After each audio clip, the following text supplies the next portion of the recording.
Good afternoon, everyone. It is, as always, a great pleasure to welcome the Secretary-General back to Washington, back to the State Department. Jens, so good to be with you. Before I begin, and with your permission, I just want to briefly update everyone on our efforts to assist Turkey and Syria in the aftermath of Monday's earthquakes. The loss of life has been truly staggering, shocking. I think, along with people around the world, are mourning those who've been lost, and also our thoughts are so with those who have lost loved ones. So far, we've deployed more than 150 search and rescue personnel to Turkey. We have U.S. helicopters that are helping to reach areas that would otherwise be difficult to access. In Syria, we have NGO partners that we funded over the years that are providing life-saving assistance to those in need. Across both countries, we've deployed experienced emergency managers, hazardous materials technicians, engineers, logisticians, paramedics, planners, others, along with about 170,000 pounds of specialized tools and equipment. So that's been the initial response. In the days ahead, we'll have more to say about how we'll continue to support both the Turkish and Syrian people as they work to recover from this devastation. Turning back to today, the Secretary General and I were last together in November for the NATO Foreign Ministers meeting. The members of our alliance left that meeting in Bucharest even more unified, more resolute, and more committed in our support for Ukraine due to the remarkable leadership that Secretary General Stoltenberg has engaged in over the last year. During what has been a decisive time for NATO and for the world, his strong and steady hand has helped steer our alliance in the right direction. Now, as we approach the one-year mark since President Putin launched his brutal war against Ukraine, it's critical that we maintain and increase that support. President Putin's war continues to be a strategic failure. He's failed to overthrow the democratically elected government of Ukraine. He's failed to subsume Ukraine into Russia or to break the will of its people. He's lost the battles for Kyiv, for Kharkiv, for Kherson. His military is suffering staggering losses on the battlefield. And he's failed to weaken our alliance and what it stands for. In fact, that alliance, NATO, is stronger and more united than it's ever been. Today, we focused on steps that we can take to ensure that Ukraine has the security assistance that it needs to defend its territory against Russian aggression. And we'll continue that conversation this afternoon when we're joined by the Secretary of Defense, Lloyd Austin, and the National Security Advisor, Jake Sullivan, here at the State Department. We've calibrated our assistance to meet Ukraine's changing needs from the outset of the Russian invasion, and that's exactly what we'll continue to do. 2 weeks ago, President Biden announced that the United States would send Abrams tanks to Ukraine. Germany committed to send its Leopard tanks and authorize other partners to do the same. This followed the earlier announcement by the United Kingdom that it would be sending Challenger 2 tanks to Ukraine's defenders. Last week, we also announced 2 new assistance packages, which will provide critical air defense and counter-drone capabilities to help Ukraine defend its people, including against the threat posed by UAVs supplied by Iran, which shares Russia's authoritarian vision and is increasingly aiding and abetting its aggression. We're also providing armored infantry vehicles and more of the equipment that Ukraine is using so effectively, like Javelin anti-tank missiles, artillery ammunition, and rockets for U.S.-provided HIMARS. In total, the United States has committed nearly $30 billion since the beginning of Russia's invasion, and our allies and partners have provided more than $13 billion in military assistance over the past year and tens of billions more in humanitarian and economic support. The contributions that Europe writ large has made to this effort are very significant and making a profound difference. As President Zelensky has said, diplomacy is the only way to definitively end Russia's war of aggression and to create a path to peace that is both just and durable. Clearly, President Putin has no genuine interest in diplomacy right now. Here's what he said just a few weeks ago. Unless and until Ukraine accepts the new territorial realities, in quotation marks, there is nothing to even talk about. In other words, Ukraine and the world must somehow acquiesce to President Putin's land grab. That should be a non-starter for every country in the world that cares about the UN Charter and preserving international peace and security. The best way to hasten prospects for real diplomacy is to keep tilting the battlefield in Ukraine's favor. This will help ensure that Ukraine has the strongest possible hand to play at a negotiating table when one emerges. We also discussed the systemic and tactical challenges that China presents to the alliance and the broader international system. Last week, Beijing violated international law and U.S. sovereignty with the presence of a Chinese surveillance balloon in U.S. airspace. This was an irresponsible act, in response to which we acted responsibly and prudently to protect our interests. There is an ongoing operation to recover the balloon's components. We're analyzing them to learn more about the surveillance program. We'll pair that with what we learned from the balloon itself, with what we gleaned based on our careful observation of the system when it was in our airspace, as the President directed his team to do. We'll also share relevant findings with Congress as well as with our allies and partners around the world. Senior administration officials are on the Hill this week, and we already shared information with dozens of countries around the world, both from Washington and through our embassies. We're doing so because the United States was not the only target of this broader program, which has violated the sovereignty of countries across 5 continents. In our engagements, we are again hearing from our partners that the world expects China and the United States to manage our relationship responsibly. That's precisely what we set out to do. We continue to urge China to do the same. We're also continuing to strengthen and broaden NATO's partnerships and weave them together in new ways. The United States welcomed the Secretary General's visit to South Korea and Japan last week as an extension of those efforts, demonstrating the growing synergy between our Atlantic and Pacific alliances. And of course, we're very focused on the accession of Sweden and Finland to NATO. These countries are ready to bring their strengths to bear on our alliance. They're capable, they're trusted partners, they're strong democracies that are dedicated to the values that underpin the alliance. We'll continue to push for the completion of this process as we head toward the Vilnius summit in July. And as we look to Vilnius, our alliance is working to operationalize the strategic concept to make sure that NATO is fit for the future, including on challenges like emerging technologies, cyber defense, climate and energy security.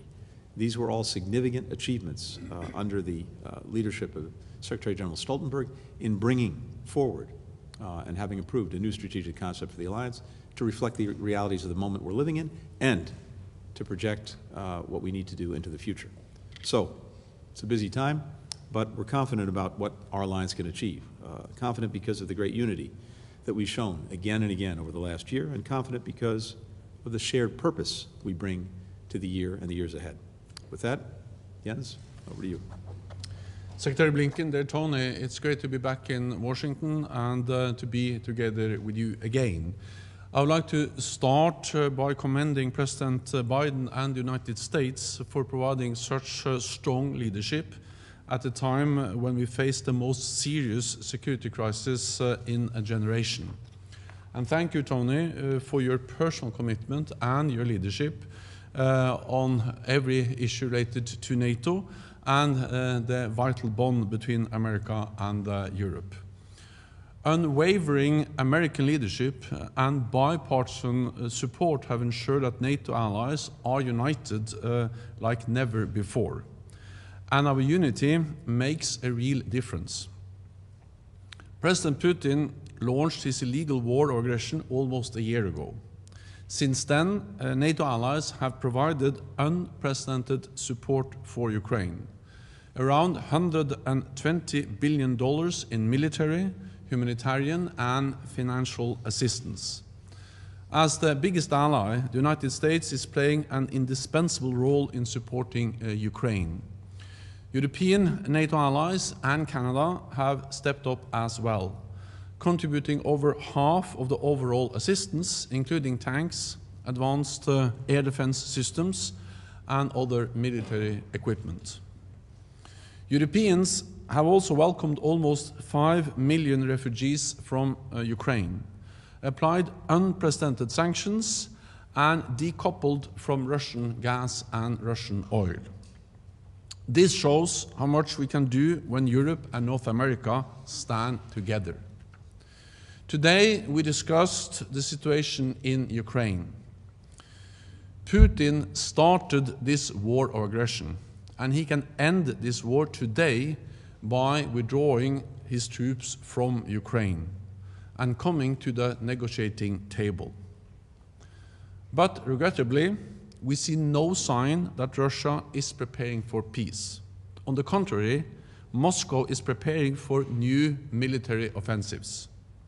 So we must continue to provide Ukraine with the weapons it needs to retake territory and prevail as a sovereign, independent nation.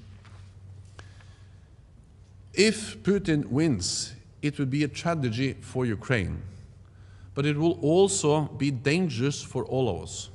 It will send a clear message, not just to Putin, but also to other authoritarian regimes, that when they use force, they can achieve their goals.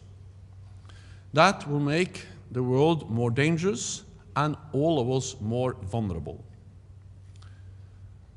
Beijing is watching closely and learning lessons that may influence its future decisions.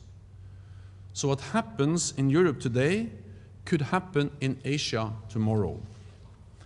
China is substantially building up its military forces, including nuclear weapons without any transparency. It is attempting to assert control over the South China Sea and threatening Taiwan, trying to take control over critical infrastructure, including in NATO countries, repressing its own citizens and trampling on human rights, and deepening its strategic partnership with Moscow. So NATO allies have real concerns, which we discussed today. In this more dangerous and more competitive world, we must continue to strengthen our deterrence and defense, and further increase defense spending. And that is what we are doing.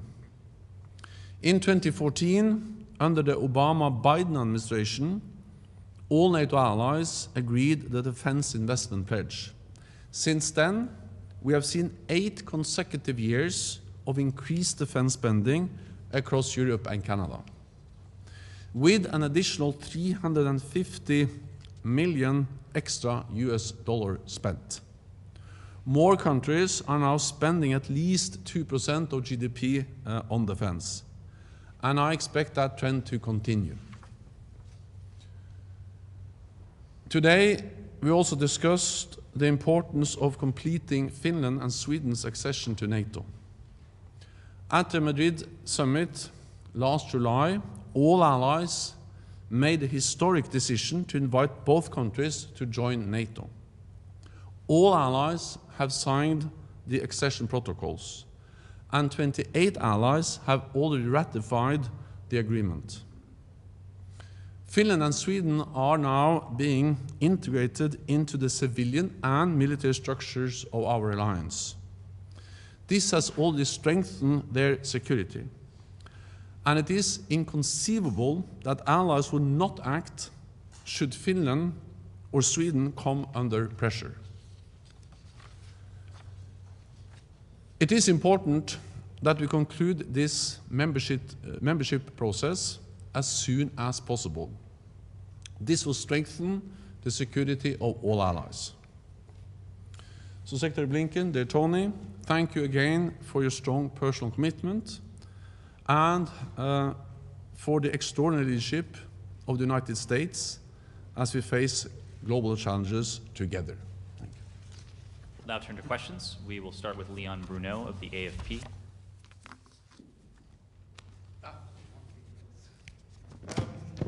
Hi there, Mr. Secretary and Secretary General. Thanks for doing this. Mr. Secretary, you started the press conference speaking about the tragic earthquake in Turkey and Syria, and actually that's my question is relevant to that. Specifically, as you know, there's one border crossing in the northwest of Syria, which is damaged by the earthquake, and there are no other crossings, and so obviously it's going to be difficult to get the aid there. And you also said that you were adamant in saying that all U.S. aid would go through local NGOs, U.S.-funded local NGOs. And so my question is this, I was wondering if the administration has had any contact at any level with the Syrian government, and if there were a request through the Syrian government, would the U.S. the administration accede to that request to coordinate aid for the Syrian people? And a question for the Secretary General. since Turkey is obviously a NATO member. Could you provide us some detail on what NATO is actually doing to help the recovery efforts in Turkey? And also, tragically, with this tragedy in any way help to ease tensions with Turkey on relevant issues that you mentioned on your agenda? Thank you very much. Now, thank you very much. With regard to Syria, I'm not aware of any contacts between the United States government and the Syrian government in recent days since the earthquake. But here's what we've been doing.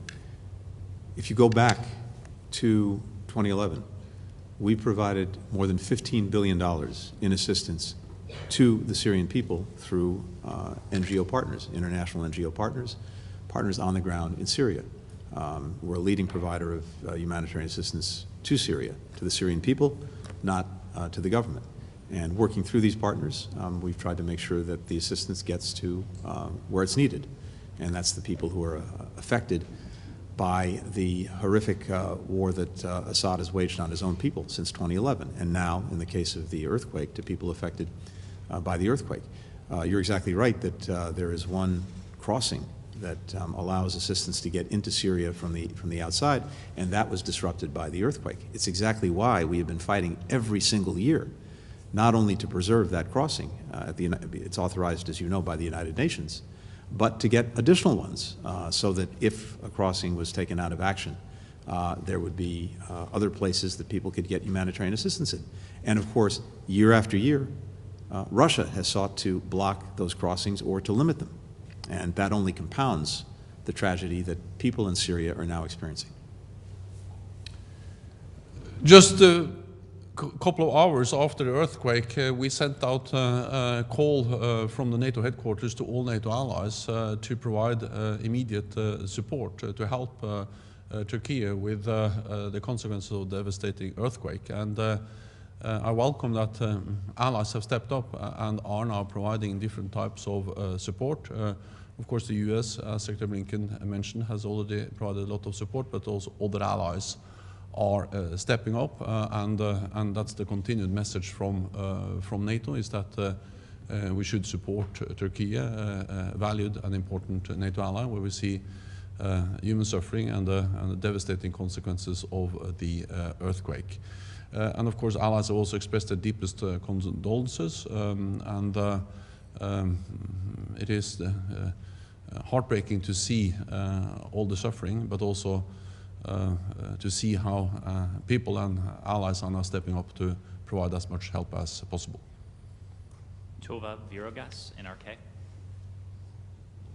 Question for Secretary Blinken. How important is it for the Biden administration that Sweden is also allowed to join NATO, not just Finland? And what is the US doing to solve this argument with Erdogan and Turkey? How can the US influence that Turkey changes its position? Thank you. Well, first, this is not a bilateral issue between the United States and any other country. This is an alliance matter, and our view is very clear. Both Finland and Sweden are ready to be NATO allies, and the alliance should welcome them as quickly as possible. Their militaries already work seamlessly with alliance forces. As I said earlier, they're strong, vibrant democracies. We're confident that NATO will formally welcome both countries, and that will happen soon. And this will, in turn, enhance security across the entire Euro-Atlantic region. As this process continues, we are fully committed to Finland and Sweden's accession to the alliance. And again, I think you can see the strength of that support across the alliance. Nearly all countries took swift action. Our Senate overwhelmingly and on a bipartisan basis voted for their membership. And the time is right now to finalize that accession process and to welcome them as full members of NATO. We support the work that both countries have been doing with Turkey to address legitimate concerns that Turkey has brought to the table about its security. There's an ongoing process there, but as you know, both countries, Finland and Sweden, took significant steps to address concerns that Turkey raised. They made commitments under a memorandum of agreement that was signed in Madrid and they're making good on the commitments that they've made. Again, we acknowledge Turkey's longtime security concerns. We appreciate the tangible actions that both countries, Finland and Sweden, have taken to address them. Nick Schifrin of PBS. Thank you very much. Mr. Secretary, forgive me, 2 questions for you, and then I'll turn to the Secretary General. Today, the British Prime Minister announced that the UK would provide fighter jet training, Western fighter jet training, to Ukrainian pilots, and would examine the possibility of providing Western jets to Ukraine. Why does the U.S. continue to oppose a step that the British government now believes would be helpful to Ukraine long term? And on the balloon, you've described now the network of aerial surveillance conducted by China in 5 continents. Do you believe that that network is run by the PLA Air Force, and do you believe Xi Jinping himself was aware of the balloon last week? And Mr. Secretary General, U.S. officials have described that Chinese surveillance balloons have flown over at least one European country. Is that something that NATO is aware of, and are you concerned about? Thank you. Thanks, Nick, very much. So, first of all, with regard to the balloon, we will have more to say about that in the days ahead. We are getting more information almost by the hour as we continue to work to salvage the balloon. We're learning from that, and as well, we're learning from what we saw and picked up as the balloon traversed the United States. As to who's responsible for that, China is. And it doesn't matter on one level which individuals may or may not have been responsible. The fact is, China engaged in this irresponsible action, a violation of our sovereignty and territorial integrity and international law. And as we've noted as well, we're not alone in this. Countries across 5 continents have also had surveillance balloons overfly their territory, which is why we're sharing this information with others. We continue to look to China to act responsibly and as well to help us in managing this relationship responsibly. That's what we continue to look for. And I'm sorry, the first part of your question? Oh, the fighter jets. As we've said throughout this process, at every single turn, we will, working very closely with the Ukrainians, as well as working with other partners and allies, work to make sure that Ukraine has what it needs, when it needs it, to effectively defend itself and to continue to take back the territory that's been seized from it by Russian forces. As the nature of the conflict, of the aggression has evolved, so too is the support that we provided. And what we did initially, in fact, before the Russian aggression itself, as we saw it coming and wanted to make sure that Ukraine had in its hands what it would need to defend itself, we did these very significant drawdowns a year, more than a year and a half ago, back in September, before the aggression, Christmas before the aggression, and as a result, they had things like Stingers and Javelins on hand when Russia went at Kyiv, and they were able to repel the attack and push it back. At every step along the way, as needs have evolved, so too is what we have provided Ukraine, and that most recently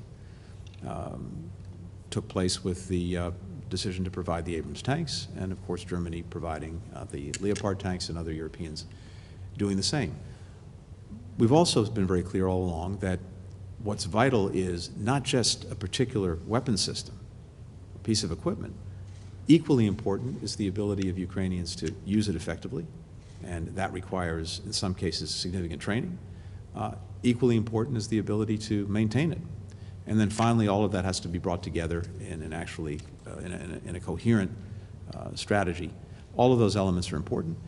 It's a long way of saying this is an evolving process, and we will continue to make judgments about what we think Ukraine needs and what it can be most effective in using. We'll do that in very close consultation with the Ukrainians and, of course, in consultation with our partners. The Chinese balloon over the United States confirms a pattern of Chinese behavior, where we see that China over the last years has invested heavily in new military capabilities, including different types of surveillance and intelligence platforms. And we have also seen increased Chinese intelligence activities in Europe. Again, different platforms. They use satellites, they use cyber, and as we've seen over the United States, also balloons. So we just have to be vigilant. We need to be aware of the constant risk of Chinese intelligence, and then step up what we do to protect ourselves. And we need also to react in a prudent, responsible, and vigilant way, as we have seen the United States has reacted to this specific balloon over North America, United States. I think it also highlights that security is not regional. Security is global. What happens in Asia matters for Europe, and what happens in Europe matters for Asia, and also, of course, for North America. This was a message that was very much confirmed during my visit to Japan and South Korea, East Asia last week, where those close partners of NATO very much highlighted the importance of strengthening the cooperation between NATO and our partners in the Indo-Pacific to address the challenges that China poses to our security, to our values, and to our interests. And I think that the balloon over North America just confirms that pattern. We'll take a final question from Karen Eriksson of ND. Thank you very much. So back to Turkey then, because Turkey is now sending the signal that it might accept Finland but not Sweden into NATO, separating the processes. I wanted to ask you both, to what extent do you see this as a possible or viable path forward? Thank you. First of all, I think we have to remember that all allies, also Turkey, made an historic decision in July last year when all allies at the NATO summit in Madrid invited both Finland and Sweden to become members of the alliance. Then all allies, all 30 allies, signed the accession protocols, and so far already 28 out of 30 allies have ratified the accession protocols. These are historic decisions, and so far this has been one of the quickest accession processes in NATO's history, the quickest in NATO's modern history, because we have to remember that Finland and Sweden applied in May last year, and only in July they were invited, and now 28 out of 30 have ratified the protocols. They applied together, they were invited together, and 28 allies have already signed both protocols.